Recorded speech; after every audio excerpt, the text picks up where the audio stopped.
Família deveria ser sinônimo de proteção, mas às vezes é onde encontramos nossos adversários mais cruéis. Eu sempre fui o filho que recebia as sobras, enquanto minha irmã caminhava sobre um tapete vermelho estendido pelos meus pais. Quando a herança foi antecipada, a divisão foi clara. Para ela, o luxo de um apartamento pronto. Para mim, uma ruína caindo aos pedaços que ninguém queria. Aceitei o desafio em silêncio e transformei aquele lixo em ouro com meu próprio suor. Mas a ganância não respeita mérito.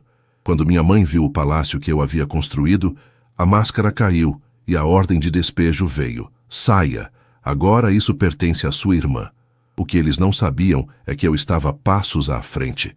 Ao chegarem com as caixas de mudança, o que encontraram não foi uma casa vazia, mas uma verdade jurídica e pessoal que faria minha irmã perder a cor do rosto. Esta é a história de como transformei a maior humilhação da minha vida na minha vitória definitiva. Antes de começarmos essa história incrível, não se esqueça de curtir o vídeo, se inscrever no canal e contar pra gente nos comentários de onde você está ouvindo essa história. O cheiro de gordura queimada e alho fritando na cozinha da minha mãe sempre me trouxe uma sensação ambígua de conforto e alerta. Era domingo, dia sagrado para a família Albuquerque, onde a aparência de unidade era mantida a ferro e fogo, custasse o que custasse.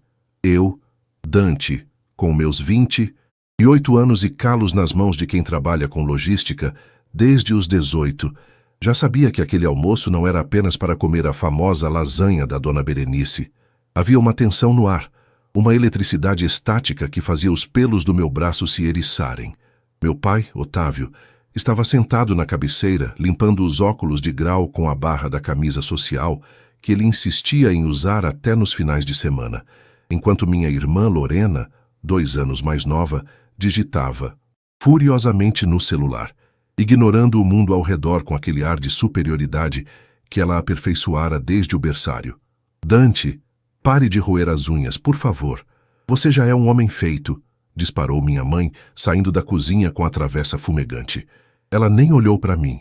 O comentário foi lançado ao vento enquanto ela servia o prato de Lorena com o cuidado de quem manuseia porcelana chinesa.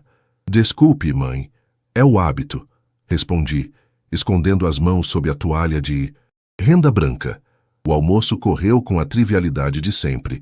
Lorena falava sobre sua última viagem a Gramado, sobre como o fondue estava divino e como o namorado dela, um tal de Felipe que trocava de emprego como quem troca de meia, estava prestes a estourar em um negócio de criptomoedas. Eu comia em silêncio, assentindo nas pausas certas. Sabia o meu lugar naquela mesa. Eu era o espectador, a plateia necessária para o show da Filha de Ouro. Mas, ao final da refeição, e quando meu pai limpou a garganta e colocou as mãos sobre a mesa, o silêncio caiu pesado. Bom, começou Otávio, olhando de relance para Berenice. Vocês sabem que eu e sua mãe não estamos ficando mais jovens. A aposentadoria saiu. Vendemos aquele terreno no interior e decidimos que é hora de organizar a vida de vocês. Não queremos deixar brigas para depois que partirmos. Lorena largou o celular imediatamente. Seus olhos brilharam com uma ganância que ela mal tentou disfarçar. Eu apenas ajeitei a postura na cadeira dura de madeira, sentindo um nó se formar no estômago. Decidimos fazer a partilha dos bens principais agora, em vida, continuou minha mãe, com um sorriso que não chegava aos olhos quando se dirigia a mim. Queremos ver vocês encaminhados. Meu pai retirou 2 envelopes pardos debaixo da mesa. O primeiro, grosso e pesado, deslizou suavemente pela toalha até parar na frente de Lorena. O segundo, mais fino e contendo algo metálico que tilintou ao tocar a madeira, foi empurrado na minha direção. Lorena, minha querida, disse minha mãe, com a voz embargada de emoção teatral.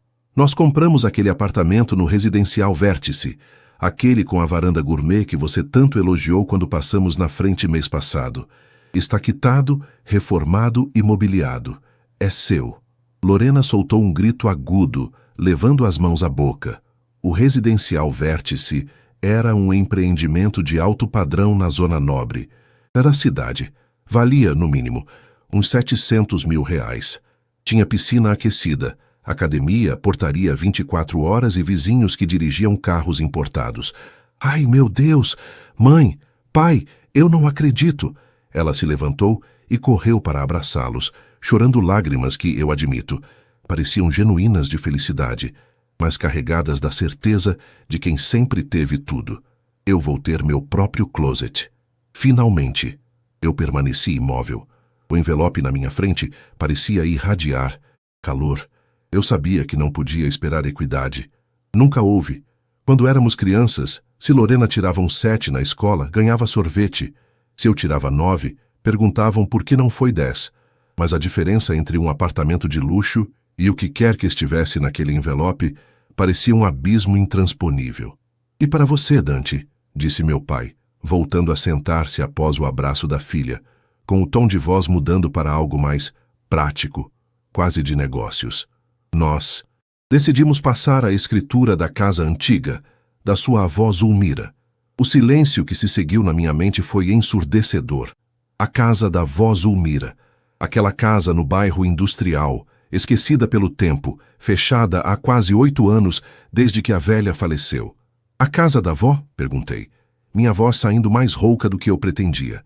Mas, pai, aquela casa está caindo aos pedaços. A última vez que passei lá, o mato estava cobrindo o portão. Ah, Dante, não seja ingrato, interveio minha mãe, cortando o clima com a afiação de uma faca. Um terreno é um terreno. A estrutura é sólida. Você é homem, tem braços fortes, trabalha com essas coisas de logística, conhece gente. Pode reformar aos poucos. Lorena é uma moça, precisa de segurança, de um lugar pronto. Você sabe como o mundo é perigoso para uma mulher sozinha. A lógica sexista e protetora mascarava a preferência descarada. Lorena não estaria sozinha. Estaria morando num forte de luxo. Eu estaria num barraco caindo aos pedaços numa rua onde o caminhão de lixo passava quando queria. Além do mais, acrescentou meu pai, tentando soar magnânimo, o terreno daquela casa é grande. Se você for esperto, faz algo bom ali. É uma oportunidade, bom filho. Pegue a chave. Abri o envelope. Dentro havia uma chave de latão antiga, manchada de ferrugem, e uma cópia da escritura que já estava amarelada. Peguei o metal frio na mão. Pesava como a decepção, que eu carregava nas costas há anos. Obrigado, menti. Foi a palavra mais difícil que já pronunciei. Obrigado pelo presente. Vamos lá ver o apartamento da Lorena agora. Minha mãe bateu palmas, levantando-se. Quero ver se as cortinas que escolhi ficaram boas. Você vem, Dante? Eu acho que vou dar uma passada na casa da avó primeiro. Respondi, levantando-me também, sentindo uma necessidade urgente de sair daquela sala, longe do cheiro de lasanha e hipocrisia. Ver o estado das coisas. Você que sabe, disse Lorena, já com as chaves do carro na mão, radiante. Depois me conta se os ratos te deram boas-vindas. Ela riu. Meus pais riram. Eu forcei um sorriso de canto de boca, peguei meu capacete de moto e saí. A viagem até o bairro de Santa Cecília, na Zona Norte, levou 40 minutos. O asfalto ia piorando conforme eu me afastava do centro, os buracos se multiplicando como as dúvidas na minha cabeça. Estacionei minha moto, uma Honda velha que eu usava para o trabalho, em frente ao número 340. O que vi fez meu coração afundar até os pés. Caindo aos pedaços, era um eufemismo generoso do meu pai. O muro da frente estava inclinado, empurrado pelas raízes de uma mangueira antiga que crescera descontrolada. O portão de ferro estava corroído pela ferrugem, preso apenas por um cadeado que parecia ser a coisa mais nova ali. O mato no jardim da frente chegava à minha cintura. Havia garrafas plásticas e sacos de salgadinho jogados por cima do muro pelos transeuntes, transformando o quintal em uma lixeira pública. Respirei fundo, sentindo o cheiro de terra molhada e mofo que emanava da construção. Inseri a chave enferrujada no cadeado. Ele resistiu, emperrado como se a própria casa me rejeitasse. Forcei, joguei o peso do corpo, até ouvir um estalo seco. O portão gemeu alto ao ser empurrado. Um lamento metálico que ecoou na rua vazia de domingo. Caminhei até a porta da frente. A madeira estava inchada pela umidade. Ao entrar, a escuridão era quase total, pois as janelas estavam vedadas com tábuas pregadas de qualquer jeito para evitar invasões. Acendi a lanterna do celular. O feixe de luz revelou o desastre. O teto da sala tinha uma infiltração enorme, uma mancha negra que se espalhava como um câncer pelo gesso podre. Havia fezes de rato nos cantos. O piso de taco estava solto em vários pontos, levantado como dentes tortos. Cozinha? Meu Deus! A cozinha não tinha mais pia, apenas os canos expostos saindo da parede, e o azulejo antigo, rosa bebê, estava encardido de uma sujeira de anos.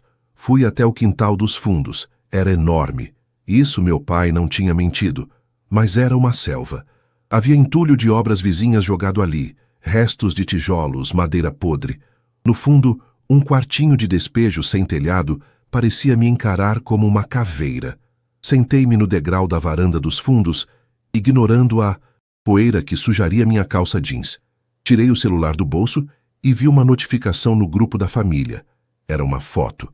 Lorena segurando uma taça de champanhe na varanda envidraçada do apartamento novo, com a vista da cidade ao fundo. A legenda dizia: Deus honra quem é fiel, novo ciclo. A raiva subiu pela minha garganta, quente e amarga. Fiel. Lorena nunca trabalhou um dia pesado na vida. Tudo sempre veio de mão beijada. E eu estava ali, sentado no meio de uma ruína infestada de pragas. Olhei para as minhas mãos. Eram mãos grandes, calejadas, mãos que sabiam consertar motores, carregar caixas, montar móveis, mãos que nunca tiveram medo de sujeira. Levantei o olhar para a estrutura da casa. As paredes eram de tijolo maciço, daquelas construções antigas que não se fazem mais. O pé direito era alto.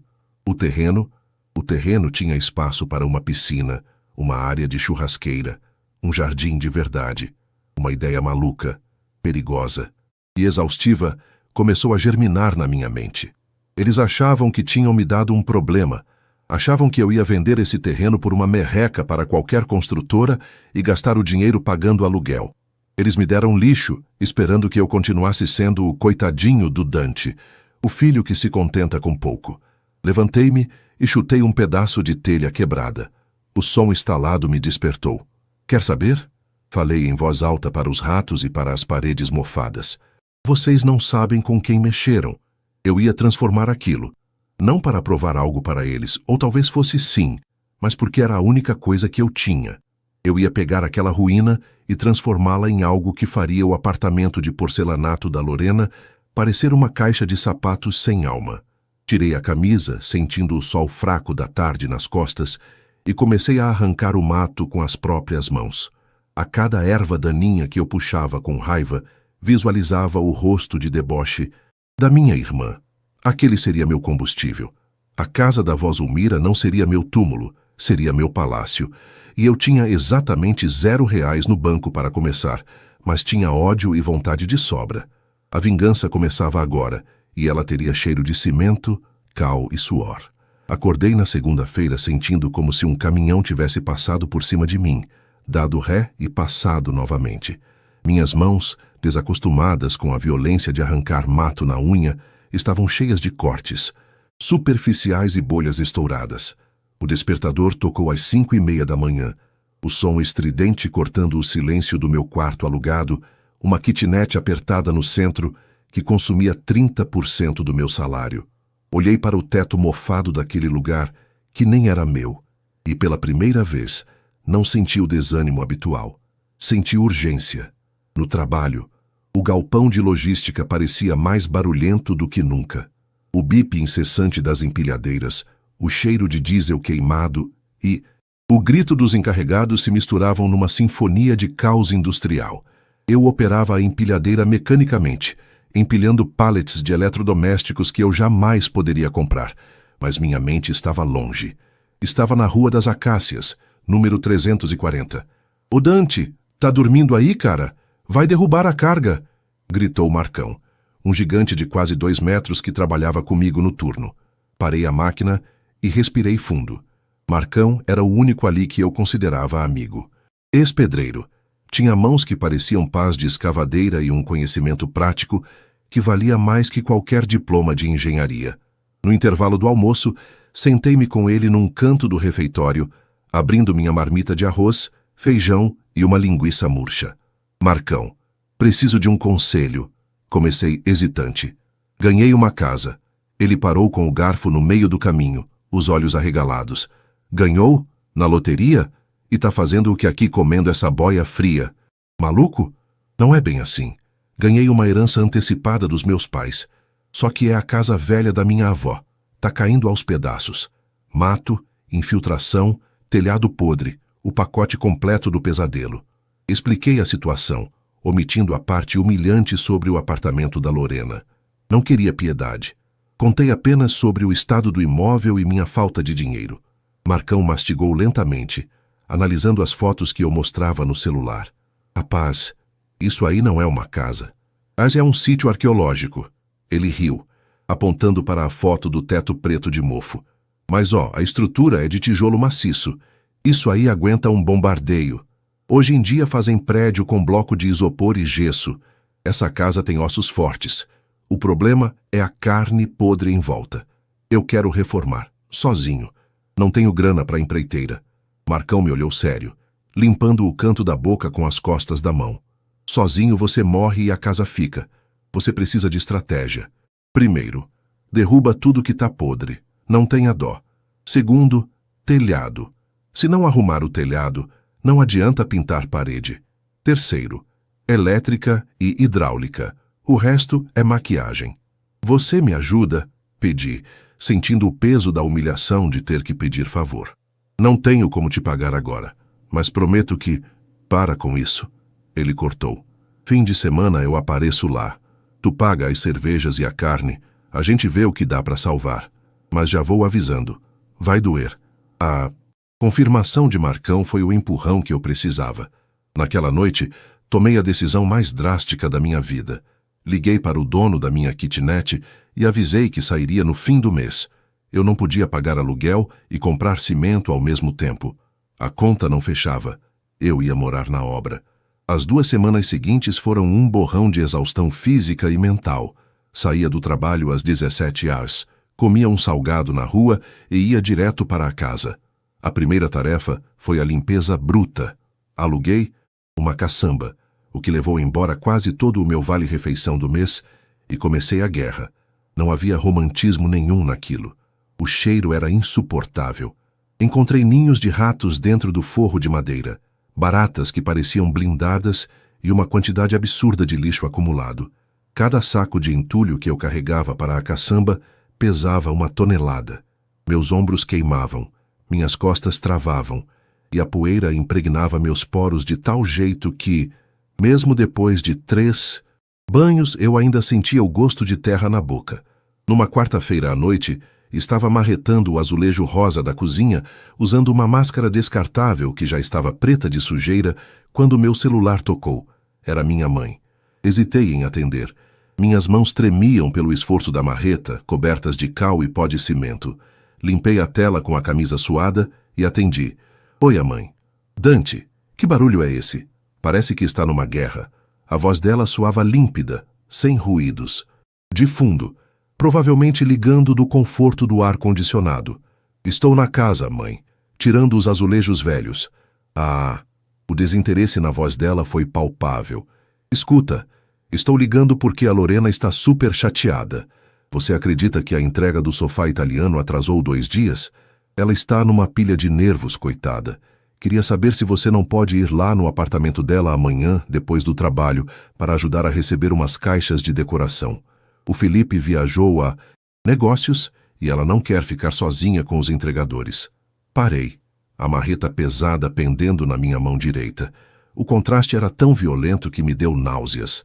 Eu estava coberto de fezes de rato e pó de reboco podre, sem sentir as pernas de cansaço, e minha mãe queria que eu fosse carregar caixas de decoração para o apartamento de luxo da minha irmã, porque o sofá atrasou. Não posso, mãe, respondi, minha voz saindo mais dura do que o habitual. Como não pode? É sua. Irmã, Dante. Custava ter um pouco de solidariedade? Ela está montando o lar dela. E eu estou montando o meu, mãe. Sozinho. No meio do lixo que vocês me deram. Não tenho tempo. Houve um silêncio gélido do outro lado da linha. Você está muito amargo ultimamente, Dante. A inveja é um sentimento muito feio, meu filho. Deveria ficar feliz pela conquista da sua irmã. Tchau, mãe. Tenho trabalho a fazer. Desliguei antes que ela pudesse responder. A raiva pulsou nas minhas têmporas. Olhei para a parede parcialmente demolida à minha frente. Ergui a marreta com as duas mãos, gritando um urro que veio do fundo das minhas entranhas, e desferi um golpe tão violento que a parede estremeceu. Um pedaço enorme de reboco caiu, levantando uma nuvem de pó branco. Isso é pela solidariedade. Gritei para o nada, golpeando de novo. Isso é pelo sofá italiano. Isso é pela inveja. Marretei até meus braços não responderem mais. Marretei até as lágrimas de frustração se misturarem com o suor e o pó no meu rosto, criando uma lama cinzenta. Caí sentado no chão sujo, arfando, o coração batendo descompassado. Naquele sábado, o dia da mudança definitiva chegou. Eu não tinha móveis, exceto um colchão de solteiro, uma arara de roupas desmontável e uma caixa com utensílios de cozinha. Marcão apareceu às 8 da manhã com sua caminhonete velha, trazendo 2 caixas de isopor com cerveja e um saco de argamassa, que, segundo ele, tinha sobrado de outra obra. Caraca, moleque, tu trabalhou, hein? Ele assobiou ao entrar na sala, agora vazia, sem forro e com as paredes descascadas até o tijolo. Já dá para ver o tamanho real disso aqui. É grande para burro. É o que tem para hoje, respondi, descarregando meu colchão e jogando-o no único quarto que eu tinha conseguido limpar decentemente e vedar a janela com plástico preto. Passamos o fim de semana trabalhando como condenados. Marcão me ensinou a preparar a massa, a identificar quais vigas podiam ser derrubadas e quais sustentavam a casa. Descobrimos que o piso de taco da sala, que eu achava estar perdido, na verdade era de peroba rosa legítima. Isso aqui vale uma fortuna, Dante. Marcão gritou, raspando um pedaço com o canivete e revelando a madeira nobre avermelhada por baixo do verniz podre. Se lixar e passar sinteco, fica coisa de cinema. Rico paga milagre para ter um chão desse. Aquela foi a primeira vitória. A primeira pepita de ouro no meio da lama. À noite, depois que Marcão foi embora, fiquei sozinho na casa pela primeira vez como morador. Não havia eletricidade na maioria dos cômodos, apenas uma lâmpada pendurada por um fio improvisado na sala. Não tinha chuveiro quente. Tomei banho de canequinha com a água fria que saía de um cano no quintal, sob a luz da lua. Comi um sanduíche sentado no colchão no chão, ouvindo os estalos da casa velha se acomodando com a temperatura da noite. O vento assobiava pelas frestas das janelas mal vedadas. Era assustador. Qualquer um diria que eu estava na pior fase da minha vida, um sem-teto com teto, dormindo numa ruína. Mas ao deitar a cabeça no travesseiro, senti algo estranho. O cheiro de mofo ainda estava lá, mas agora se misturava com o cheiro de cimento fresco e madeira lixada. Peguei o celular e abri o Instagram. Lorena tinha postado uma foto do seu novo closet organizado por cores. Centenas de curtidas. Bloqueei a tela e joguei o celular longe. Olhei para o teto sem forro, vendo as telhas e as vigas de madeira que eu precisaria trocar. Aquela casa era eu, quebrada, suja, subestimada, mas com uma estrutura que ninguém conseguia ver. Eles achavam que tinham me enterrado aqui. O que eles não sabiam é que eu era uma semente. Fechei os olhos, exausto, mas com um sorriso teimoso nos lábios. Podem esperar. Sussurrei. Vocês vão ter que engolir cada tijolo dessa casa. Adormeci com o som de um grilo cantando dentro da sala, sonhando não com pesadelos, mas com paredes brancas, janelas de vidro amplas e um jardim onde a grama não seria mato, mas um tapete verde de vitória. A reconstrução tinha começado. 6 meses. Esse foi o tempo que levei para entender que o cimento não seca apenas com água e areia. Ele seca com paciência e, no meu caso, com a renúncia de qualquer vestígio de vida social. A minha rotina havia se tornado monástica, quase militar. Acordava às 5, trabalhava na logística até às 5 da tarde, engolia um café preto forte o suficiente para ressuscitar um morto e ia direto para a obra. Sábados, domingos e feriados não existiam no meu calendário. O nome disso era obsessão? Talvez. mas eu preferia chamar de sobrevivência. A falta de dinheiro era um fantasma constante, rondando cada decisão. O salário da logística mal cobria o material básico e a comida. Aprendi a viver com arroz, ovo frito e a promoção de carne de segunda do açougue da esquina. Vendi minha televisão, meu videogame antigo e até algumas roupas de marca que não me serviam mais para comprar sacos de argamassa e fios de cobre. Cada centavo era uma gota de sangue que eu injetava nas veias daquela casa. Mas algo curioso aconteceu nesse processo de escassez. Sem grana para o acabamento fino. Aquele porcelanato polido que a Lorena tinha no apartamento dela e que custava o meu. Salário de 1 ano. Fui obrigado a improvisar. E foi no improviso que encontrei a alma da casa. Marcão me deu a ideia numa tarde de sábado, enquanto olhávamos para as paredes descascadas de tijolo maciço que eu tinha levado semanas para limpar. Dante, tu não tem grana para o reboco e para a massa corrida, certo? Ele perguntou, coçando a cabeça suja de pó branco. E se a gente deixasse assim? Passa só um verniz fosco para não soltar pó. Fica, como é que chamam na revista de rico, rústico, industrial, corrigi, lembrando de algumas fotos que vi na internet usando o Wi-Fi do trabalho. Estilo industrial. Aquilo virou minha religião. O que era falta de recurso virou conceito. Arranquei o forro podre e deixei as vigas de madeira do telhado expostas. Lixei-as até a madeira crua aparecer. Tratei contra cupim e passei um verniz escuro. O pé direito da sala, agora sem o forro rebaixado, subiu para quase 4,5 metros. A casa respirou. O que antes parecia uma caverna úmida, agora tinha a amplitude de um loft nova-iorquino, só que encravado na zona norte.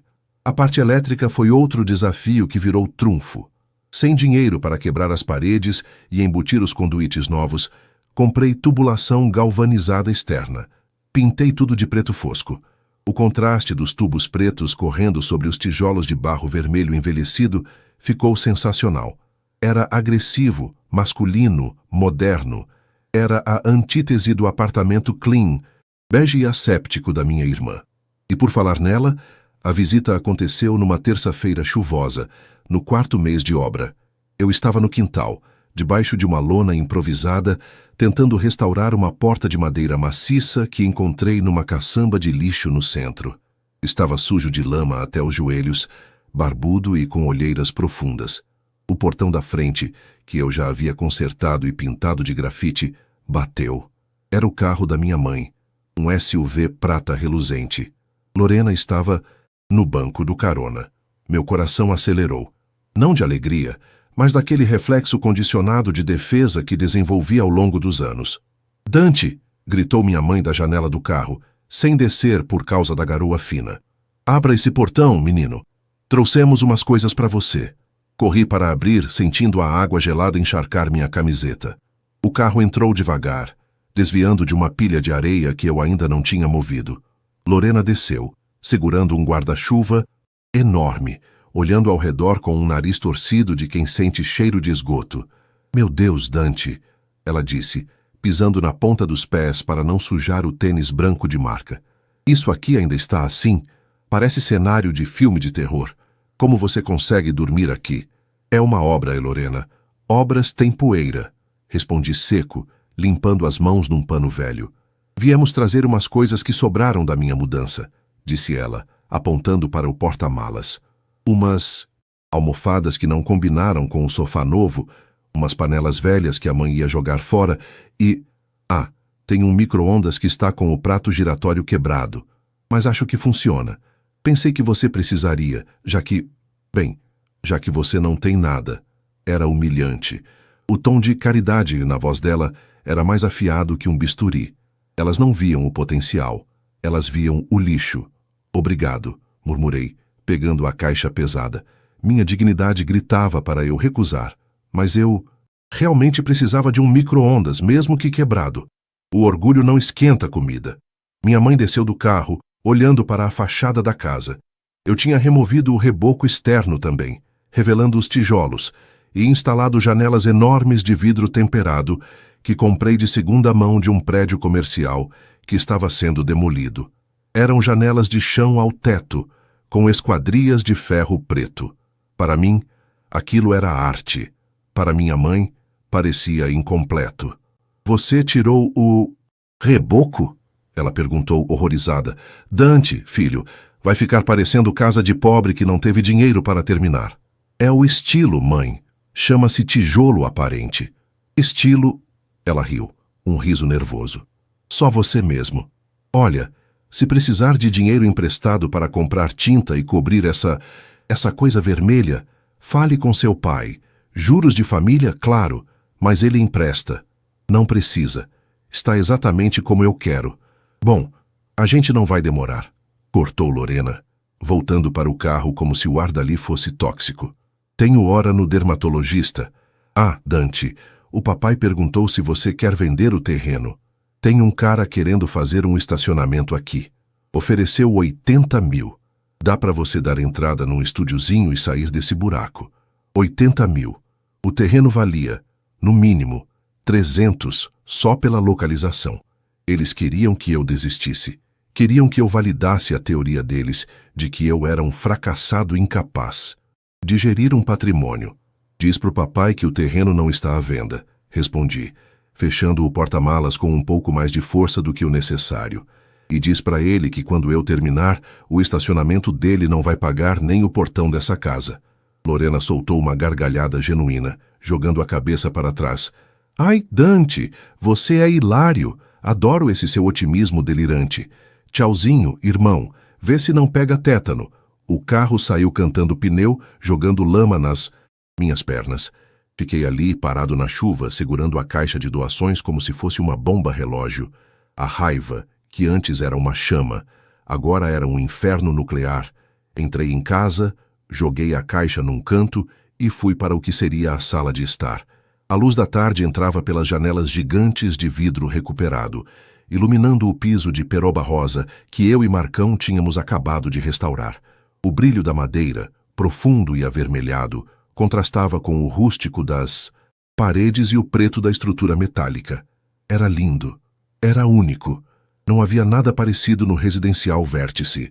Aquilo ali tinha alma, tinha história, tinha o meu suor impregnado em cada fresta. Peguei meu celular e abri o aplicativo do banco. Saldo, R$ 42, fim do mês. Mas eu tinha algo que valia mais que dinheiro. Eu tinha uma visão. Nos 2 meses seguintes, os buracos do Dante, como Lorena carinhosamente apelidou no grupo da família, começou a virar a residência. Albuquerque, a minha versão dela. Foquei na área externa. O matagal dos fundos escondia um tesouro, uma jabuticabeira centenária e um limoeiro carregado. Limpei tudo, nivelei o terreno na enxada, perdi 4 quilos nesse processo e usei os restos de madeira da obra vizinha para construir um deck ao redor da jabuticabeira.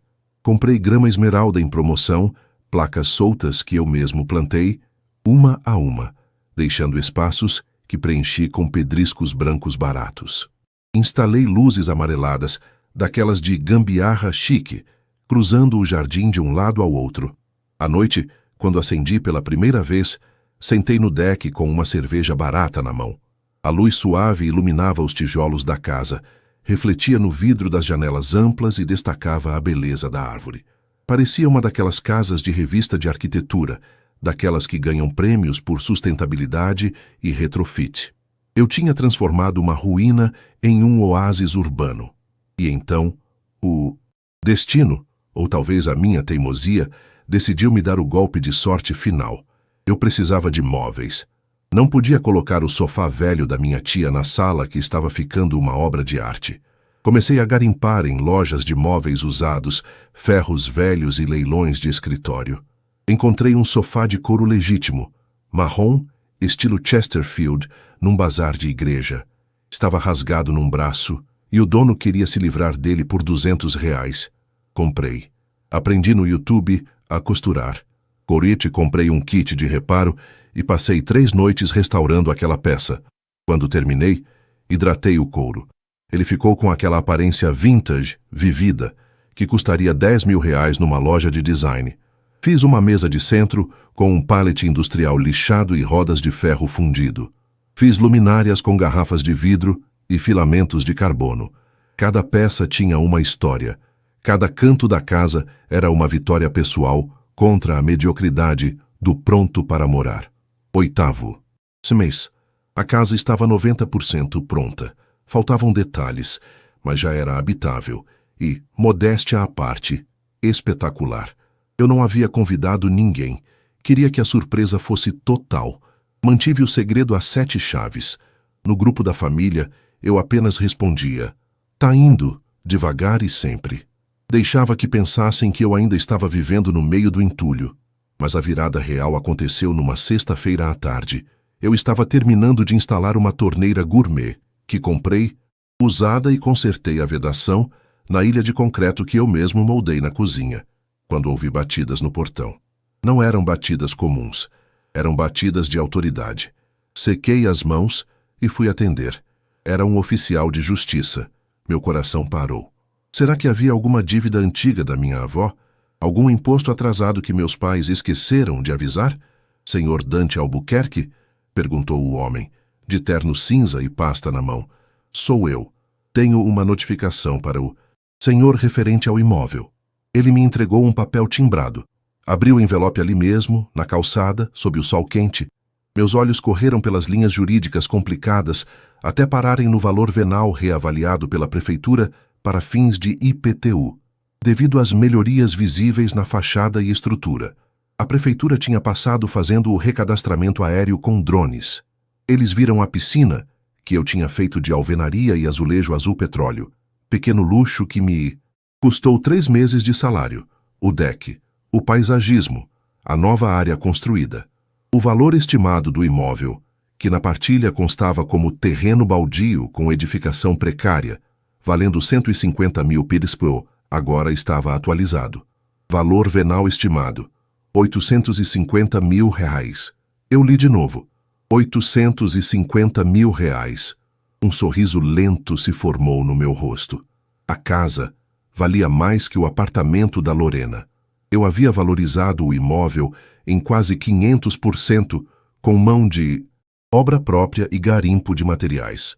Mas a alegria durou pouco, porque se a prefeitura sabia, o carnê do IPTU novo chegaria na casa dos meus pais, que ainda constavam como proprietários legais no sistema antigo, até que eu tivesse dinheiro para registrar a escritura definitiva no cartório, coisa que eu estava adiando para economizar. O papel na minha mão não era apenas uma avaliação, era o estopim de uma guerra. Eles saberiam. E a ganância, eu conhecia bem a minha família. Tenho um faro apurado para dinheiro. Entrei em casa, olhei para o meu palácio de tijolos e concreto e senti um arrepio. A batalha da construção tinha acabado. A batalha pela posse estava prestes a começar. O domingo amanheceu com aquele céu azul límpido que só o outono brasileiro consegue pintar. Eu estava na cozinha, minha obra-prima de concreto queimado e madeira de demolição, preparando o café. O cheiro do pó recém-moído invadia a sala integrada, misturando-se com o aroma suave do verniz fosco que eu havia aplicado no piso de peroba na noite anterior. Pela porta de vidro sanfonada, que ocupava toda a parede dos fundos e estava totalmente aberta, eu via o jardim. A grama esmeralda brilhava com o orvalho, e a jabuticabeira, iluminada pelo sol da manhã, parecia uma escultura viva no centro do deck de madeira. Era a primeira vez em 8 meses que eu sentia paz. Paz de verdade. Não aquela calma tensa de quem espera o próximo boleto, mas a serenidade de quem olha ao redor e vê a materialização do próprio esforço. Marcão viria mais tarde para estrear a churrasqueira de tijolo aparente que construímos. Eu tinha comprado picanha, algo que não comia desde o início da obra. Hoje era dia de celebrar. O interfone tocou. Um som discreto, moderno, que eu instalei na semana passada. Estranhei. Marcão não tocaria o interfone. Ele gritaria: "O de casa", do portão. Sequei as mãos no pano de prato e olhei pelo visor da câmera que conectava ao meu celular. Um Honda HR-V branco estava parado na entrada. Meu estômago deu um nó imediato. Eram eles, meus pais e Lorena. Não os via há quase 3 meses. Minhas desculpas para não ir aos almoços de domingo tinham se esgotado. E eu sabia que uma hora a curiosidade, ou a cobrança do novo IPTU, que certamente chegou na casa deles, os traria aqui.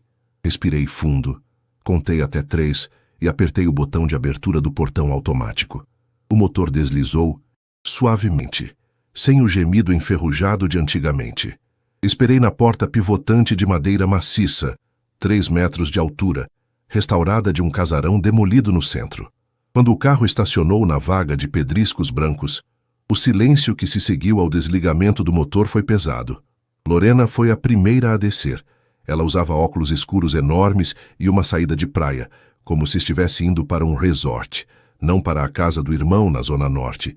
Ela tirou os óculos devagar, e eu vi o queixo dela cair, literalmente. Não é possível, ouvi ela sussurrar. Meus pais desceram logo em seguida. Minha mãe, Berenice, ajeitou o vestido floral, mas parou no meio do gesto, os olhos varrendo a fachada. Onde antes havia mato e reboco podre, agora havia um jardim minimalista, iluminação de solo projetada nas plantas e uma arquitetura que misturava o industrial com o acolhedor.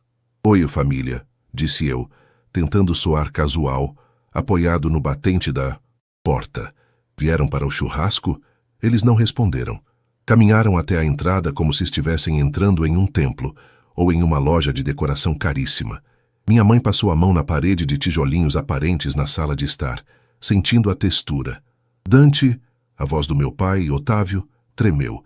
Ele olhava para o teto alto, para a tubulação elétrica aparente pintada de preto, para as luminárias de filamento. Você contratou um arquiteto? Não, pai. Fui. Eu e o Marcão. YouTube e suor. Isso aqui é enorme, disse Lorena, girando no próprio eixo no meio da sala. O tom dela não era de orgulho, era de cálculo. Ela olhava para o espaço aberto, para a cozinha americana com a ilha central. E eu podia ver as engrenagens da inveja girando na cabeça dela. É muito maior que o meu apartamento. O meu living não cabe nem esse sofá. O terreno era grande, vocês sabiam, respondi, servindo água gelada para eles em copos de cristal, que comprei numa promoção de queima de estoque. Só aproveitei o espaço. Aproveitou? Minha mãe soltou uma risada estridente, quase histérica. Você transformou um chiqueiro numa mansão. De onde veio o dinheiro, Dante? Você está mexendo com coisa errada? Trabalho, mãe. E muita economia. Enquanto a Lorena viajava para a Europa, eu estava aqui lixando o chão até às 3 da manhã. Ela torceu o nariz, ignorando minha alfinetada. E aquela piscina lá fora? Lorena apontou para o jardim, caminhando até o vidro. É aquecida? É. Placa solar que instalei mês passado. Lorena abriu a porta de vidro e foi para o deck. Meus pais a seguiram. Eu fiquei na cozinha, observando a cena. Eles não pareciam felizes por mim. Pareciam ofendidos, como se o meu sucesso fosse um insulto pessoal às escolhas deles, como se eu tivesse violado uma lei natural, onde Dante é o coitado e Lorena é a princesa. Eles cochicharam algo lá fora. Vi meu pai gesticular, apontando para a casa tio depois para Lorena. Minha mãe assentiu, com aquela expressão séria de quem decide o destino de nações. Lorena cruzou os braços, fazendo um beicinho que eu conhecia desde a infância.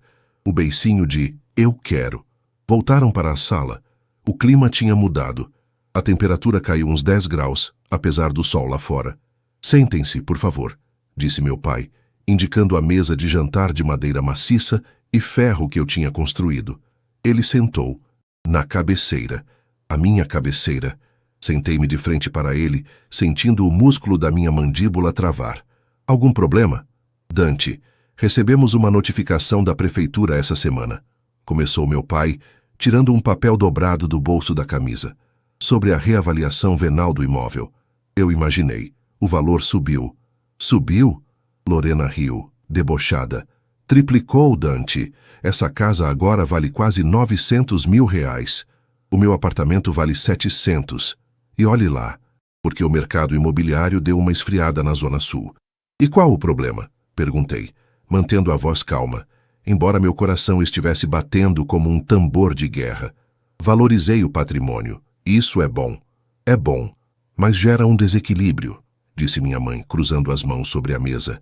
Ela usava aquele tom suave e venenoso que reservava para os momentos em que queria manipular a realidade. Filho, quando dividimos os bens, a intenção era ser justo. Apartamento pronto para sua irmã e um terreno difícil para você. Mas agora a balança pendeu demais para o seu lado. Não é justo com a Lorena. Não é justo? Eu ri, incrédulo. Eu peguei uma ruína. Eu carreguei entulho nas costas. Eu criei esse valor. Mas o terreno foi nós que demos, gritou Lorena, batendo a mão na mesa. O capital inicial foi do papai e da mamãe. Sem o terreno, você não teria nada. E outra, Dante, o meu apartamento, ele tem problemas. A vizinha de cima anda de salto alto a noite toda. A varanda pega sol da tarde e esquenta demais. E o condomínio é um absurdo de caro. Eu não estou feliz lá. Eu preciso de espaço. O Felipe e eu estamos pensando em ter um cachorro, talvez um filho. Aqui seria perfeito. Olhei para ela, atônito. A audácia era tanta que eu quase admirei. Você está sugerindo que eu troque de casa com você? É isso? Meu pai limpou a garganta. Ele não conseguia olhar nos meus olhos. Ah, não é uma sugestão, Dante. É uma correção de rota familiar. Como é? A escritura definitiva, disse meu pai, a voz baixa. Nós nunca passamos para o seu nome. Você disse que estava sem dinheiro para o cartório, lembra? Ficamos de fazer isso depois. O sangue drenou do meu rosto. Era verdade. Eu tinha priorizado comprar cimento e vidro. A casa, legalmente, ainda era de Otávio e Berenice Albuquerque. Então, a casa é de vocês? Perguntei, sentindo um gosto metálico na boca. Tecnicamente, sim, disse minha mãe, levantando-se e caminhando pela sala como se já estivesse redecorando mentalmente. E como proprietários, decidimos que essa casa é mais adequada para as necessidades da sua irmã no momento. Você, sendo solteiro e, bem, mais rústico, vai se adaptar bem ao apartamento. É um ótimo imóvel, Dante. Tem portaria 24 horas. Vocês estão brincando, né? Levantei-me devagar. Minhas mãos tremiam de raiva. Eu construí. Cada centímetro disso aqui. Aquela parede ali, fui eu que descasquei. Aquele jardim, fui eu que plantei. Vocês não podem simplesmente... Podemos e vamos, cortou Lorena, sorrindo. Um sorriso de vitória. E nem vem com drama. O apartamento vale uma grana. Você pode vender se quiser e comprar outro terreno velho para brincar de pedreiro. Mas essa casa... Ah, essa casa é minha cara. Já imaginei meus móveis aqui. Aquele sofá velho seu vai ter que sair, claro. Vocês têm ideia do que estão fazendo? Minha voz saiu num sussurro perigoso. Vocês estão me roubando. Estamos redistribuindo a herança de forma justa, retrucou meu pai, agora elevando a voz para esconder a própria vergonha. E não use essa palavra roubo nano com seus pais. Nós te demos a vida, te demos educação e te demos esse teto. Se você o melhorou, parabéns. Mostrou competência. Mas a decisão final é nossa. Nós trouxemos as caixas, disse minha mãe, apontando para o carro lá fora. Algumas, pelo menos. Para você começar a empacotar suas coisas pessoais. Empacotar? Agora? O Felipe volta de viagem na quarta-feira, disse Lorena. Quero fazer uma surpresa para ele. Jantar romântico na casa nova. Então, precisamos que você libere o imóvel. Você tem 48 horas, Dante, decretou meu pai, assumindo a postura de chefe de família autoritário que ele adorava encenar. Na terça-feira à noite, virei buscar as chaves. O apartamento da Lorena já está liberado. A chave está aqui. Ele jogou um chaveiro com um pompom rosa sobre a mesa rústica que eu havia lixado com as próprias mãos. O som do metal batendo na madeira foi como um tiro. Vocês não podem fazer isso, repeti, mas agora a frase soava vazia. Legalmente, eles podiam. Moralmente, era uma atrocidade. Mas a lei dos homens não mede suor e lágrimas, mede assinaturas em papel, e eu não tinha a minha. Terça-feira, Dante, reforçou minha mãe, caminhando para a saída. Não faça cenas. Somos uma família decente. Deixe a casa limpa, né, por favor. Não quero chegar aqui e encontrar poeira de obra. Lorena me lançou um último olhar. Não era pena. Era desprezo misturado com satisfação. Tchau, maninho. Obrigada pela reforma. Ficou show. Eles saíram. Ouvi o motor do carro ligar. Ouvi o portão fechar. Fiquei sozinho na sala imensa, cercado pela beleza que eu havia criado. O silêncio voltou, mas agora não era de paz. Era o silêncio de um velório. Olhei para a chave com o pompom rosa na mesa. Olhei para a churrasqueira lá fora, pronta para ser estreada. Senti uma lágrima quente escorrer pelo meu rosto. Não de tristeza, de ódio. Um ódio puro, cristalino e frio. Peguei o copo de cristal que Lorena tinha usado, ainda com marca de batom na borda, e o atirei com toda a força contra a parede de tijolos. O som do vidro estilhaçando ecoou pela casa como um grito. 48 horas! Falei para o ar vazio, minha voz rouca. Vocês querem a casa em 48 horas? Caminhei até a janela e olhei para o jardim perfeito. A imagem da minha mãe dizendo, deixe a casa limpa, queimava no meu cérebro. Eles achavam que eu ia sair de cabeça baixa?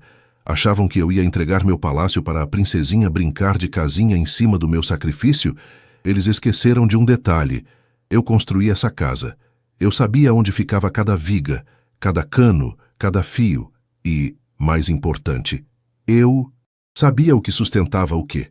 Se a casa não podia ser minha, ela não seria de mais ninguém, não da forma que eles imaginavam. Peguei meu celular e liguei para Marcão. Fala, parceiro. Já tô saindo daqui. A carne tá no jeito? Atendeu ele, animado. Marcão, não vem pra cá, respondi. Minha voz estava tão fria que ele parou de falar na hora. A mudança de planos é radical. O que houve, Dante? Tu tá com voz de quem matou alguém. Pior, acabei de receber uma ordem. De despejo da minha própria família. Eles querem a casa pronta, mas eu preciso de um favor seu. Lembra daqueles sacos de cimento que sobraram? E daquela marreta pneumática que você disse que conseguia emprestada na obra do shopping? Lembro, mas para que você quer isso agora? Eu tenho 48 horas para sair, Marcão. E eu vou sair. Mas antes, eu vou fazer uma pequena reforma de despedida. Desliguei o telefone, olhei para a chave do apartamento na mesa. Peguei-a e coloquei no bolso. Se eles queriam jogar sujo usando a lei, eu ia jogar sujo usando a física. A vingança não seria gritar ou brigar na justiça por anos. A vingança seria silenciosa, estrutural e irreversível. Fui até a garagem e peguei minha caixa de ferramentas. O choro tinha parado. Agora só havia trabalho a fazer.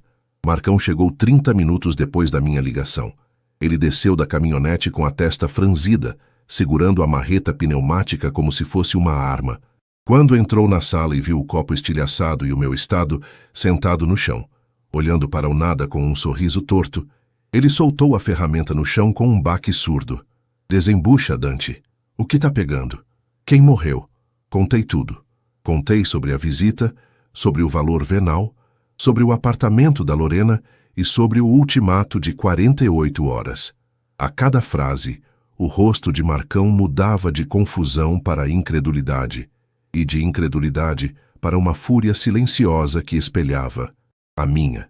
Ele, que me viu sangrar naquela obra, sabia o custo real de cada tijolo. Eles querem a casa pronta?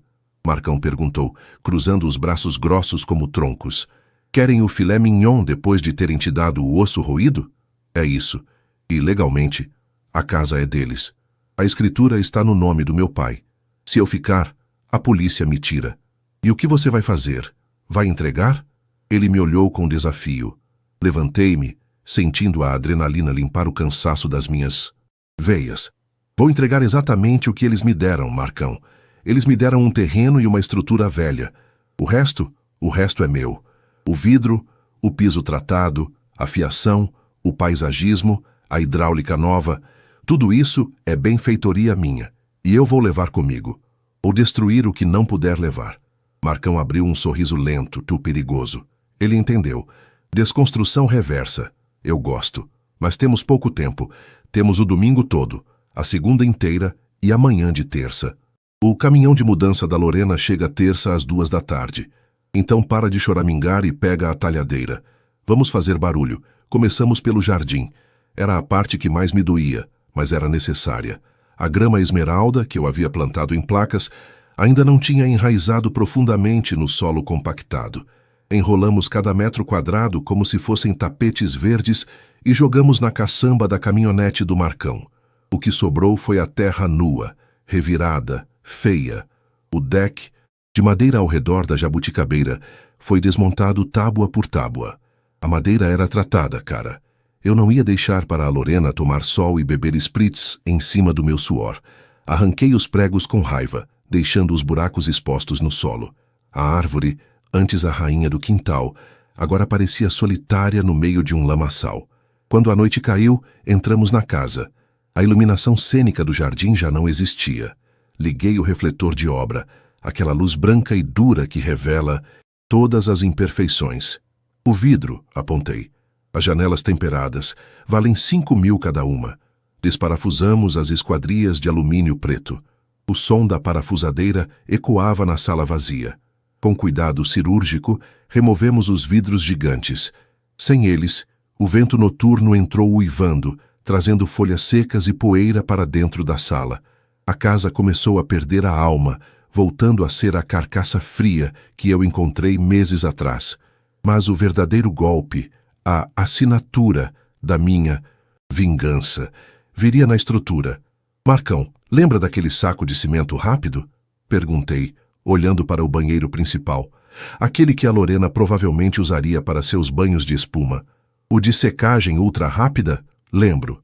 Prepara uma massa bem líquida. Fui até o vaso sanitário, que eu ainda não tinha retirado. Dei descarga para garantir que o fluxo estava normal. Enquanto a água descia, despejei a mistura de cimento líquido e areia fina direto no cano de esgoto principal. Você é o diabo, moleque. Marcão riu, nervoso, enquanto via a massa cinzenta desaparecer cano abaixo. Isso vai secar na curva do encanamento lá embaixo. Vai virar uma pedra. Exatamente. Quando ela der a primeira descarga, vai voltar tudo. E para desentupir, vão ter que quebrar o piso do banheiro, o contrapiso da sala e talvez até a calçada da rua. Vão ter que refazer todo o esgoto que eu fiz com tanto carinho. Aquilo era mesquinho? Sim. Mas lembrar da cara da minha mãe dizendo, deixe a casa limpa, me dava a justificativa moral que eu precisava. Eles queriam limpeza, teriam o caos. Na segunda-feira, a exaustão física era brutal, mas a raiva funcionava como um estimulante. Eu não fui trabalhar na logística. Liguei dizendo que estava doente, o que não era de todo mentira, já que a febre do ódio me consumia. Focamos na parte elétrica. Subi na escada e cortei os fios principais rente à parede, puxando toda a fiação nova de cobre que passava pelas tubulações externas. O cobre vale ouro no ferro velho.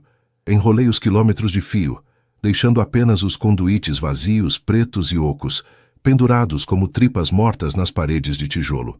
E o piso de peroba? Perguntou Marcão, olhando com tristeza para o chão brilhante que havíamos restaurado.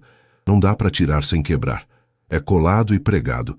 Olhei para a madeira nobre. Era linda. Deixar aquilo para a Lorena era um crime. Mas eu não tinha tempo de tirar taco por taco. Se eu não posso ter, ninguém tem, murmurei. Peguei um galão de óleo diesel que usávamos para limpar ferramentas. Sem hesitar, comecei a despejar o líquido oleoso e fedido sobre a madeira. O cheiro químico subiu forte, impregnando o ambiente. A madeira absorveu o óleo instantaneamente, manchando de forma irreversível. O diesel penetraria nas fibras, e o cheiro ficaria ali por anos. Nenhum verniz cobriria aquilo. Eles teriam que arrancar tudo. Credo, Dante. Isso fede a oficina mecânica de beira de estrada, comentou Marcão, tapando o nariz. É o cheiro da vitória, meu amigo. Na terça-feira de manhã, dia da entrega, a casa estava irreconhecível. Não havia mais portas internas. Eu as retirei e vendi para um depósito de demolição na segunda à tarde. Não havia pias, torneiras ou vasos sanitários. Havia apenas buracos nos canos, vedados com estopa para não federa, por enquanto. A cozinha gourmet. A bancada de concreto que eu moldei era pesada demais para mover. Então, usei a marreta. Com 3 golpes precisos em pontos estruturais, fiz a bancada rachar ao meio. Ela ficou lá, inutilizada. Uma ruína moderna no meio da sala. Às 11 da manhã, Marcão foi embora com a caminhonete carregada com as últimas coisas de valor. As luminárias, os metais sanitários e o meu colchão. Tem certeza que quer ficar aqui até eles chegarem? Perguntou ele, preocupado. O clima vai pesar. Eu preciso ver a cara deles, Marcão. É o meu pagamento.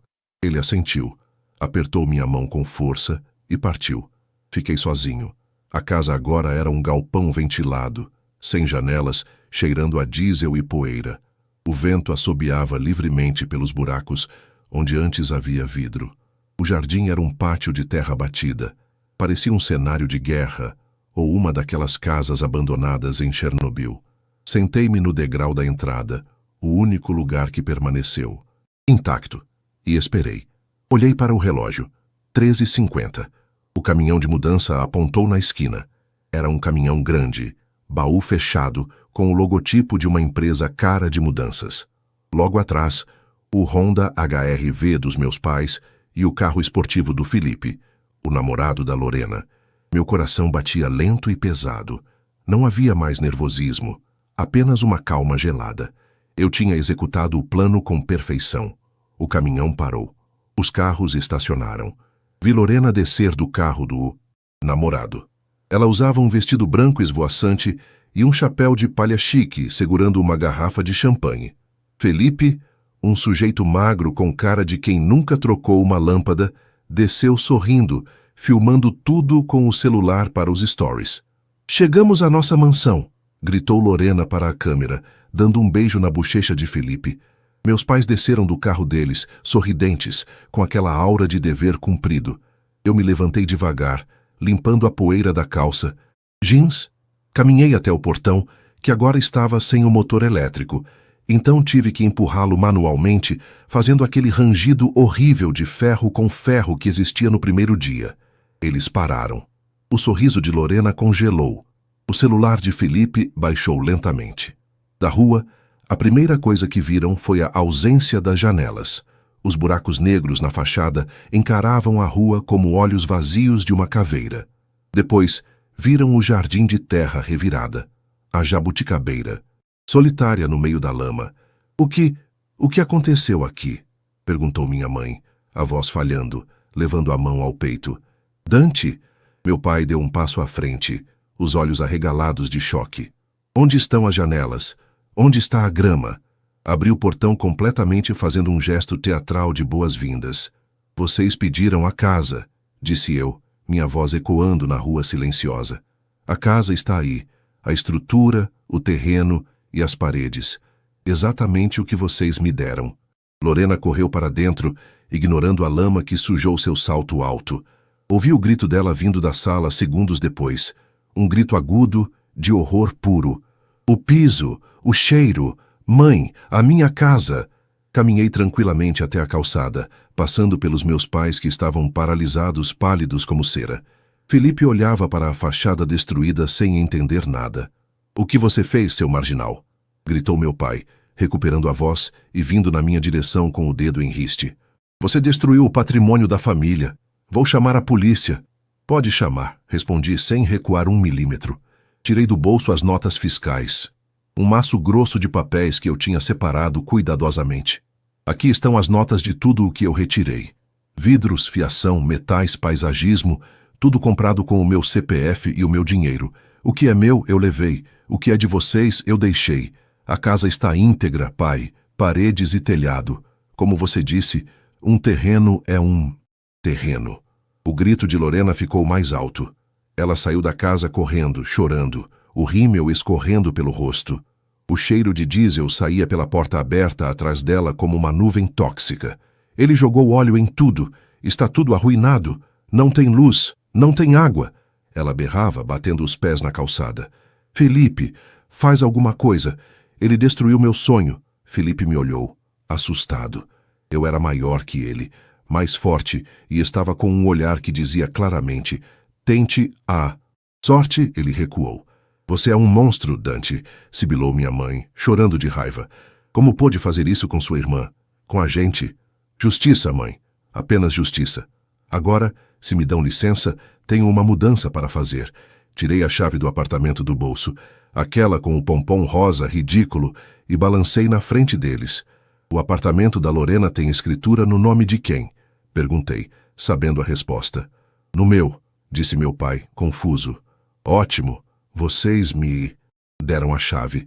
Vocês disseram na frente de testemunhas que era uma troca, correção de rota familiar, se não foi? Pois bem, estou indo para a minha nova casa. Espero que a Lorena goste do estilo rústico, muito rústico. Virei as costas e caminhei em direção à minha moto, deixando para trás o choro histérico da minha irmã e o desespero dos meus pais. Mas eu sabia que o show ainda não tinha acabado. Eles ainda não tinham tentado usar o banheiro. A vingança não era apenas um prato que se come frio. Era um prato que se servia com cimento e óleo diesel, e eu estava satisfeito. A portaria do residencial Vértice era uma fortaleza de vidro espelhado e mármore travertino. Parei minha moto velha, que pingava óleo no chão impecável de pavê cinza, e tirei o capacete. O porteiro, um senhor uniformizado com um terno que parecia custar mais que minha roupa inteira, me olhou com desconfiança através do vidro blindado. Eu estava sujo de poeira, cheirando a diesel e com o rosto manchado de fuligem. Pois não? A voz dele saiu metálica pelo interfone. Boa tarde. Sou Dante Albuquerque, novo morador da unidade 142. A chave está aqui. Levantei o chaveiro com o pompom rosa ridículo, sentindo o peso da ironia na minha mão. Ele conferiu algo no computador, provavelmente a autorização que minha mãe, na sua arrogância de quem achava que tudo correria conforme o script dela, já devia ter deixado para facilitar a mudança da Lorena e a minha entrada triunfal no mundo dos civilizados. O portão de ferro pesado deslizou silenciosamente. Entrei. O contraste era violento. Enquanto a casa da Zona Norte tinha o som dos pássaros e o barulho distante do trânsito, aqui o silêncio era absoluto, quase artificial. O elevador subiu suavemente até o 14º andar. O corredor tinha cheiro de essência de bambu e o carpete abafava meus passos pesados de bota de obra. Abri a porta do apartamento. O ar-condicionado central estava ligado, mantendo o ambiente numa temperatura ártica de 18 graus. Meus olhos demoraram para se acostumar com a brancura. Tudo era bege, off-white ou cinza claro. O chão de porcelanato polido refletia a luz das sancas de gesso como um espelho de água. Era bonito? Sim, de um jeito asséptico, como a sala de espera de uma clínica de estética caríssima. Não tinha alma, não tinha história. Joguei minhas chaves sobre o aparador de laca branca e fui direto para o banheiro da suíte. Precisava tirar o cheiro de diesel da pele. O chuveiro era uma ducha quadrada de teto, cromada, enorme. A água caiu quente e abundante. Enquanto eu me ensaboava, tirando a craca de 2 dias de demolição, minha mente vagou para o que devia estar acontecendo na Rua das Acácias, número 340. Eu conseguia visualizar a cena. Lorena tentando ligar a luz e descobrindo que os interruptores eram apenas enfeites em buracos na parede. Meu pai tentando argumentar com o motorista do caminhão de mudança, que certamente se recusaria a descarregar móveis caros num lugar sem janelas e cheio de poeira. E minha mãe estaria percebendo que a limpeza que ela pediu foi levada ao pé da letra. Eu limpei tudo, até o que não devia. Saí do banho, vesti uma roupa limpa que eu tinha deixado na mochila e fui até a varanda gourmet. A vista da cidade era impressionante, mas fria. Prédios e mais prédios. Peguei meu celular. 114. Chamadas perdidas. 60 mensagens no WhatsApp. O nome pai piscava na tela naquele exato momento. Respirei fundo. Peguei uma garrafa de água mineral com gás da geladeira de inox da Lorena, que estava abastecida, claro, e atendi. Alô? Seu moleque desgraçado. O grito do meu pai foi tão alto que precisei afastar o celular do ouvido. O que você fez com o encanamento? Ah, eles tinham descoberto a cereja do bolo, mais rápido do que eu imaginava. O encanamento? Perguntei, com a voz calma de quem discute a previsão do tempo. Eu fiz uma manutenção preventiva antes de sair. Como vocês disseram, a casa é velha. Manutenção? O vaso sanitário transbordou quando o Felipe foi usar. Está voltando tudo. Chamamos um encanador de emergência e ele disse que tem pedra no cano. Cimento, Dante. Você jogou cimento na privada? Deve ter sido algum resíduo da obra. Pai, sabe como é? Construção antiga. Encanamento sensível.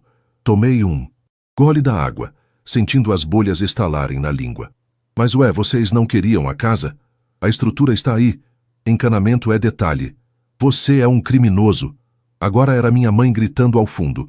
A Lorena está tendo uma crise nervosa no carro. O caminhão da mudança foi embora e levou os móveis de volta para o depósito porque não tem onde colocar. Estamos no meio da rua, no escuro. Sinto muito por isso, mas olha, aqui no apartamento está ótimo. O chuveiro é excelente. Obrigado pela troca. Saia daí agora, rugiu meu pai. Eu vou chamar a polícia. Esse apartamento é meu. A escritura está no meu nome. Vou te acusar de invasão de domicílio. Invasão? Ri, seco. Vocês me deram a chave na frente do porteiro, na frente da Lorena e do namorado dela. Há testemunhas de que houve uma permuta verbal, correção de rota familiar. Lembra? Eu tenho a posse mansa e pacífica do imóvel, concedida pelos proprietários. Se você chamar a polícia, eu mostro as mensagens de texto da Lorena combinando a troca. Vai virar uma briga civil, pai. E brigas civis demoram anos. Enquanto isso, eu moro aqui. E vocês? Vão morar na obra? O silêncio do outro lado da linha foi a música mais doce que já ouvi. Eles sabiam que eu estava certo. Eles podiam até me despejar no futuro. Mas hoje? Amanhã? Não. A burocracia brasileira jogava a meu favor agora. O que você quer, Dante? A voz do meu pai baixou, trêmula de ódio contido. Dinheiro? É isso? Chantagem? Eu quero o que é justo. Justo? Você destruiu um patrimônio de 900 mil reais. Errado. Eu destruí as benfeitorias que eu fiz e que vocês tentaram roubar. O terreno e a casa velha valem 150 mil, se lembra? Foi esse o valor da partilha. Vocês têm exatamente o que me deram. O valor agregado era meu suor. E meu suor não fica de herança para Lorena. Desliguei na cara dele. A noite caiu sobre a cidade. As luzes dos prédios se acenderam lá fora, criando um tapete de estrelas artificiais. Eu estava sozinho no apartamento de 3 quartos, cercado por móveis de design que não escolhi, bebendo água com gás e comendo um pacote de amendoim que achei no armário. Deveria estar feliz, certo? Eu tinha vencido. Eles estavam na lama, literalmente, e eu estava no ar-condicionado. Mas a sensação no meu peito não era de alegria. Era de um vazio imenso. Olhei para o sofá de linho cru da sala. Lembrei do meu sofá de couro restaurado, manchado de diesel e abandonado na caçamba do Marcão. Lembrei da jabuticabeira que eu arranquei. Eu tinha matado a minha criação para não vê-la nos braços de outro. Era uma vitória de pirro. Eu tinha queimado o navio para não deixar o inimigo navegar, mas agora eu também estava à deriva. Por volta das 10 da noite, o interfone tocou de novo. Senhor Dante? Tem um senhor aqui embaixo. Diz que é seu pai. Ele está bem alterado. O porteiro parecia preocupado. Disse que quer subir de qualquer jeito. Devo chamar a polícia? Não precisa. Diga que se ele subir sem ser convidado, eu ligo para o 190 e registro um boletim de ocorrência por perturbação e ameaça. Ele sabe que não pode entrar. Diga para ele ir para casa. Ah, é. Ele não tem casa habitável no momento. Diga para ele ir para um hotel. O porteiro ficou em silêncio por um segundo, processando a informação. Pois não, senhor. 5 minutos depois, vi da varanda o carro do meu pai saindo cantando o pneu da frente do prédio. Eles foram para um hotel. A conta do cartão de crédito deles ia aumentar. Ótimo. Fui para o quarto, deitei na cama king size com lençóis de algodão egípcio. Era macio demais. Eu sentia falta do meu colchão firme. Sentia falta do cheiro de madeira. Aqui, cheirava a amaciante caro. Não consegui dormir.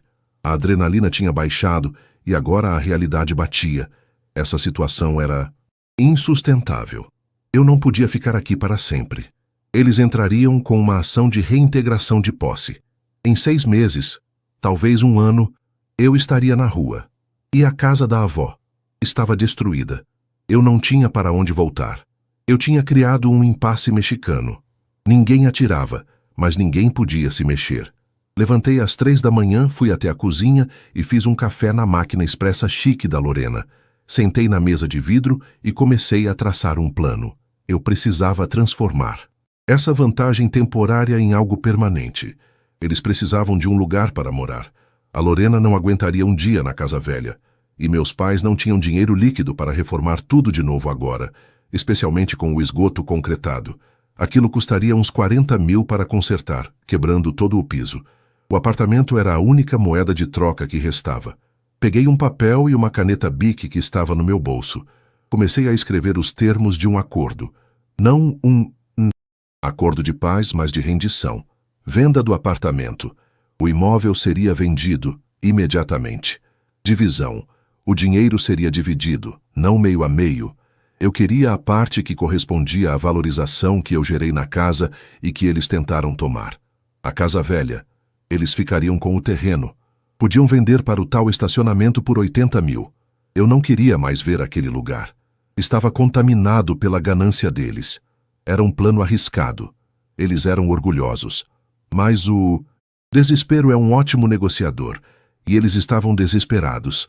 Quando o sol nasceu, tingindo o céu de laranja por trás dos arranha-céus, eu estava pronto. Tomei um banho frio para acordar. Vesti minha melhor roupa, uma camisa polo sem furos e calça jeans limpa. E esperei. Às 8 da manhã, meu celular tocou. Era um número desconhecido. Alô? Dante? Aqui é o doutor Siqueira, advogado dos seus pais. Siqueira, o advogado da família. Um homem que cobrava por hora o que eu ganhava em um mês. Bom dia, doutor. Imaginei que ligaria. Seus pais estão no meu escritório. Eles estão transtornados. Querem entrar com uma ação criminal por dano ao patrimônio e uma cível para a retomada do imóvel. Dano ao patrimônio? Falei calmamente, embora meu coração acelerasse. Eu tenho as notas fiscais de tudo que retirei. Eram meus bens. E sobre o dano estrutural, bom, vai ser difícil provar que não foi um acidente durante uma reforma amadora. Não acha? E sobre o apartamento, eu tenho testemunhas da permuta. O senhor sabe que isso vai se arrastar na justiça por anos. E enquanto isso, onde a princesa Lorena vai morar? Houve uma pausa do outro lado. O advogado sabia que eu tinha um ponto. A justiça é lenta e cara. O que você propõe, Dante? Para encerrarmos isso hoje. Sem polícia, sem juiz. Sorri. Era exatamente o que eu queria ouvir. Quero uma reunião. Hoje, no seu escritório. Leve os contratos de compra e venda. Vamos resolver isso como homens de negócios, já que como família nós falhamos miseravelmente. Às 10 horas. Estarei lá. Desliguei o telefone e olhei para o apartamento uma última vez. Era bonito, sim, mas era uma gaiola dourada. Eu não queria morar ali. Eu não queria ser vizinho de gente que me olhava torto no elevador. Eu queria o meu lugar. E agora eu tinha as cartas para conseguir. Peguei as chaves com o pompom rosa. Elas eram meu passaporte para a liberdade. Saí do apartamento, tranquei a porta e chamei o elevador. A vingança tinha acabado. A negociação estava apenas começando, e dessa vez eu não sentaria na ponta da mesa. Eu sentaria na cabeceira. O escritório do Dr. Siqueira ficava no 20º andar de um prédio comercial no centro, com vista para o mar de concreto que era a cidade. O ar-condicionado estava gelado, mas o suor na testa do meu pai era visível assim que entrei na sala de reuniões. Ele, minha mãe e Lorena estavam sentados de um lado da mesa oval de mogno. Eu me sentei do outro, sozinho. O advogado, um homem calvo com óculos de aros grossos, presidia a mesa na cabeceira, como um árbitro prestes a apitar uma luta de boxe. O silêncio era espesso, quase sólido. Lorena tinha os olhos inchados e vermelhos, a maquiagem borrada de quem chorou a noite toda no quarto de um hotel impessoal. Minha mãe segurava uma bolsa de grife no colo com tanta força que os nós dos dedos estavam brancos. Bom dia, disse eu, colocando as chaves com o pompom rosa sobre a mesa. O tilintar do metal foi o único som na sala. Você tem coragem de aparecer aqui depois do que fez? Sibilou minha mãe. A voz dela tremia de raiva contida. Você é um vândalo, Dante. Destruiu o futuro da sua irmã. Correção. Eu desmontei o meu passado, respondi, recostando-me na cadeira de couro, e devolvi o futuro dela para as mãos de vocês. Dr. Siqueira limpou a garganta, abrindo uma pasta volumosa. Vamos nos ater aos fatos, por favor. A emoção não vai resolver o impasse jurídico que temos aqui. Senhor Otávio e senhora Berenice alegam dano ao patrimônio e invasão de propriedade. O senhor Dante alega permuta verbal e retirada de benfeitorias próprias. Não foi permuta, gritou Lorena. Ele roubou a chave. Vocês me deram a chave. Cortei, olhando fixamente para ela. Na frente do porteiro. Há registros de áudio e vídeo na portaria do residencial. Vértice. Se formos para o tribunal, vou pedir essas gravações e vou pedir as notas fiscais de todo o material que estava na casa da Zona Norte. O juiz vai ver que 80% do valor da casa era investimento meu. O encanamento... Meu pai falou, a voz rouca. O encanamento está concretado, Dante. O pedreiro que foi lá hoje de manhã disse que precisa quebrar todo o piso da sala e do banheiro para refazer. Isso não é retirada de benfeitoria. Isso é sabotagem. É uma pena, disse eu sem piscar. Construções antigas têm problemas estruturais graves. Talvez o cimento estivesse velho nos canos. Difícil provar quem jogou o que e quando. Mas o fato é, a casa está inabitável, o apartamento está habitável, e eu estou nele. Nós queremos o apartamento de volta, exigiu minha mãe. E eu quero a minha parte da herança de volta, a parte justa. Doutor Siqueira interveio novamente, olhando para os meus pais com um olhar pragmático de quem cobra. Honorários caros. Otávio que a Berenice, sendo realista com vocês, uma ação de reintegração de posse, considerando que ele tem a chave e alega permuta, pode levar de 6 meses a 2 anos. Uma ação criminal por dano ao patrimônio exige perícia, testemunhas. É lento. 2 anos? Lorena arregalou os olhos. E onde eu vou morar? Naquele lixo cheio de óleo diesel? Exatamente, confirmei. A não ser que cheguemos a um acordo agora. O que você propõe? Perguntou o advogado, girando a caneta entre os dedos. Tirei um papel dobrado do bolso. Era o rascunho que eu tinha feito na madrugada, polido e simplificado. É simples. O apartamento vale 700 mil reais. A casa velha, no estado atual de destruição e com o terreno, vale uns 150 mil. O patrimônio total que vocês anteciparam é de 850 mil. A metade justa seria 425 para cada. Você quer dinheiro? Meu pai riu com escárnio. Não temos 400 mil líquidos agora. Nosso dinheiro está aplicado em previdência privada. Eu sei. Por isso a solução é a venda. Apontei para a chave na mesa. Vendam o apartamento, imediatamente, pelo preço de mercado ou um pouco abaixo para vender rápido. Do valor da venda, eu quero 350 mil reais. À vista. O restante fica com a Lorena, mais a posse da casa velha. Você está louco, gritou Lorena. Eu fico com a casa podre e... uma merreca do apartamento. Você fica com a casa que queria tanto, lembrei a ela. E com dinheiro suficiente para reformar o encanamento e tirar o cheiro de diesel, se souber administrar. Eu abro mão de 75 mil reais da minha parte teórica para compensar o tal dano no esgoto e facilitar o acordo. É pegar ou largar. O silêncio voltou. Meus pais se entreolharam. Eles sabiam que estavam encurralados. Se fossem para a justiça, gastariam fortunas com advogados. E Lorena ficaria sem teto, ou eles teriam que pagar o aluguel dela. E o apartamento ficaria parado, gerando condomínio e IPTU, enquanto eu morava lá de graça alegando disputa judicial. A matemática financeira era cruel, mas clara. Se aceitarmos... Começou meu pai, derrotado. Você sai do apartamento hoje? Saio assim que o contrato de compromisso de compra e venda e confissão de dívida for assinado. E quero um adiantamento de 50 mil agora, para eu me virar. O resto na venda do imóvel. Dr. Siqueira assentiu, quase imperceptivelmente. Ele sabia que era o melhor acordo possível para eles, dada a bagunça que criaram. Façam o acordo, aconselhou o advogado. É a saída mais limpa. Minha mãe começou a chorar baixinho. Não de tristeza, mas de frustração por perder o controle. Meu pai, com as mãos trêmulas, pegou a caneta. Lorena apenas olhava para a janela, recusando-se a encarar a realidade de que seu palácio de vidro tinha acabado de virar fumaça. Assinamos. O som da caneta arranhando o papel foi o som das correntes se quebrando. Quando saí do prédio, o sol do meio-dia batia forte no asfalto. Eu não tinha casa, não tinha móveis. Tinha apenas algumas roupas na mochila e um cheque administrativo de 50 mil reais no bolso, com a promessa contratual de mais 300 mil em breve. Peguei minha moto, o motor roncou engasgou um pouco e pegou. Nunca me senti tão leve. 1 ano depois, o cheiro de café fresco invadia o escritório da Albuquerque Reformas em Interiores. Não era um escritório grande, apenas uma sala comercial num bairro em ascensão, mas era meu.